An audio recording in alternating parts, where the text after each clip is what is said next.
Hello everybody, and today I want to talk about 3 books, okay? And we're going to start off with Mein Kampf by Hitler. And what it was about was how if we exterminate all the Jews, we will have a much more accord in the world. We will have less, sorrow and pain. All kinds of misfortunes will come if you don't exterminate them.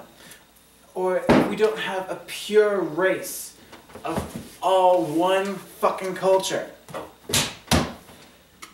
Another book I have is called The God Delusion by Richard Dawkins, which is full of a lot of very inappropriate accusations towards religion.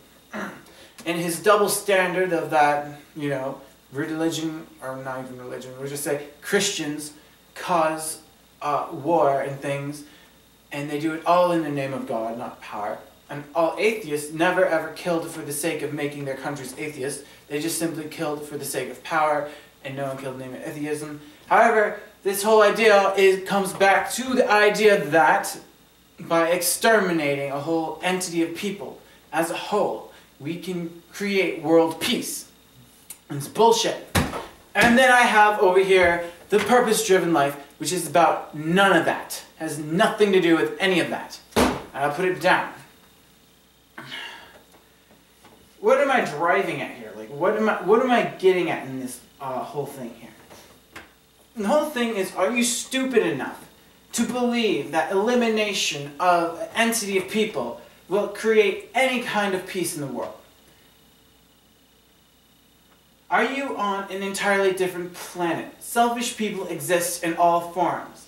The only difference would be, this time, atheists killing and plundering Christians, if that's what you are headed at. I don't know what your main cause is in your atheist points of view and your anti-Christian views. And I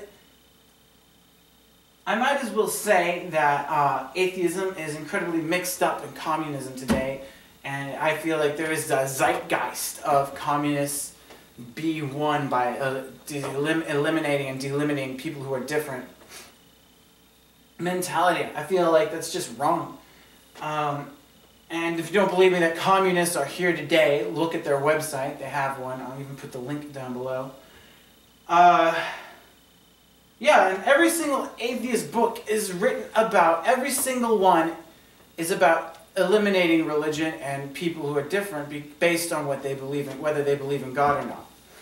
And Mein Kampf was just basically eliminate everyone who is different based on their race, color, skin, beliefs. If we don't have the same religion, the same every fucking thing he wanted them all to be all the same.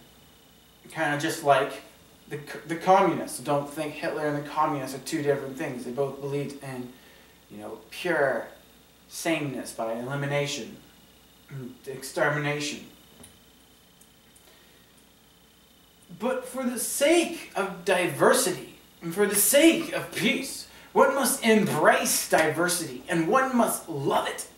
If you don't accept diversity, you will have war and all kinds of horrible things.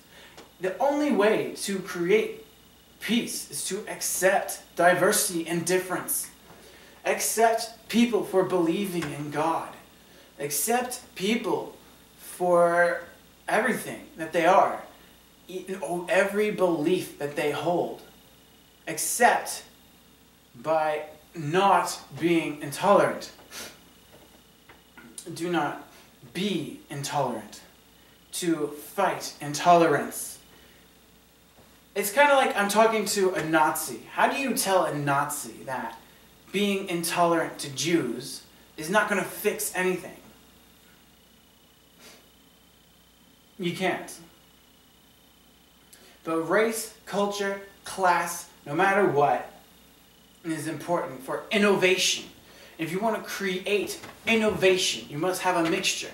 And America is the #1 example, for we had billions of different people in this country from all over the world and made a mixing pot. And therefore we became the greatest nation of all time through our capitalism and our innovation. But you can't create innovation by fighting all the time and discriminating against people who are religious, and mainly Christians, because we all know Christians are the #1 target of all atheists in America. I want to thank you, and I would like you to take a long look, hard look at what direction the liberal agenda is pointing at, what communism zeitgeists have been growing within this movement. And I hate to hurt you, I hate to throw things in your face. I don't believe in anything other than encouragement of diversity. So, thank you for listening, and have a great day. Bye-bye.